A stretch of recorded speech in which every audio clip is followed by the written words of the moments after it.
একদিকে যখন আরজিকর কাণ্ডের আবহে উত্তাল সারা রাজ্য, সিপির পদত্যাগের দাবিতে পথে নেমেছেন জুনিয়র চিকিৎসকেরা। স্বাস্থ্য দুর্নীতির মামলায় গ্রেপ্তার সন্দীপ ঘোষ। চিকিৎসক থেকে জুনিয়র চিকিৎসকেরা প্রত্যেকেই রাজ্যের বিভিন্ন প্রান্তে যে যার মতো করে আন্দোলনে নেমেছেন। এবার মালদহ শহরে এমনই নজির দেখা গেল। ইন্ডিয়ান মেডিকেল অ্যাসোসিয়েশনের সংগঠনে দুই শিশুরোগ বিশেষজ্ঞ চিকিৎসকের অভিনব প্রতিবাদ। তারা প্রাইভেট চেম্বারে রোগী দেখার সময় যে প্রেসক্রিপশন দিচ্ছেন সেখানেও লেখা থাকছে বিচারের দাবি, লেখা থাকছে আরজিকরের বিচার চাই, অপরাধ চক্রের বিনাশ চাই, উই ওয়ান্ট জাস্টিস। তাদের দাবি এভাবেই প্রতিবাদের ভাষা ছড়িয়ে পড়ুক চারিদিকে। এই দুই প্রতিবাদী চিকিৎসক হলেন অভিজিৎ মিশ্র, যিনি মালদহ জেলার বগদমপুর রোডে রোগী দেখেন, আরেকজন হলেন রামপ্রকাশ সাহা, যিনি মালদহ জেলার সিংহাতলা রোডে রোগী দেখেন। আমরা জেনে নেব এই প্রতিবাদের ভাবনা সম্পর্কে তাদের থেকেই বিস্তারিত। আরজিকরের যে নিন্দনীয় জঘন্য ঘটনা আমরা দেখেছি, তারপর থেকে আমরা অনেকেই নিজেদের মতো প্রোটেস্ট চালিয়ে যাচ্ছি।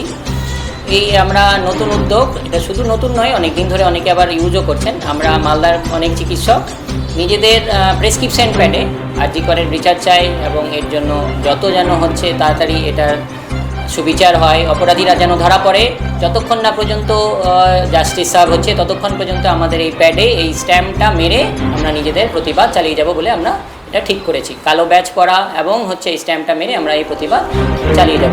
এই স্ট্যাম্পে লেখা আছে দেখুন, আরজিকর বিচার চাই, মানে আরজিকরে যে নিন্দনীয় ঘটনা হয়েছে সেই তার বিচার চাই, অপরাধ চক্রের বিনাশ চাই। আরজিকরে যে ঘটনার পেছনে যে অপরাধ চক্র কাজ করছে বলে আমরা সকলেই অনুমান করছি, সেগুলো যেন ধরা পড়ে এবং সেই অপরাধ চক্র শুধু আরজিকর নেই, অন্যান্য যে হাসপাতাল বা অন্যান্য ইনস্টিটিউশনেও যেগুলো বিরাজ করছে তারা যেন দ্রুত বিনাশ পায়।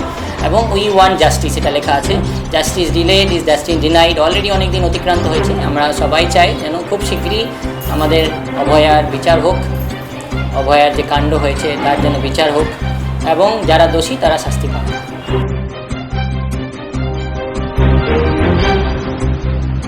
এই যে অপরাধটা হয়েছে আমরা সবাই জানি যে আরজিকরে যে ঘৃণাজনক নিন্দনীয় অপরাধ হয়েছে, আমরা প্রোটেস্ট তো করলাম, অনেক আমরা অবস্থান বিক্ষোভও করেছি, মিছিলও বের করেছি, কিন্তু রেগুলার বেসিস সেটা করা তো সম্ভব হচ্ছে না। কলকাতায় যে আমরা জুনিয়র ডাক্তার ভাইয়েরা এখনও চালিয়ে যাচ্ছেন, আমি ওদের এখনও সমর্থন করি যে চাই যদি আজকে আমরা থাকতাম হয়তো আমরাও সেখানে সামিল হতে পারতাম, কিন্তু এখানে বেশি সেটা সম্ভব হচ্ছে না।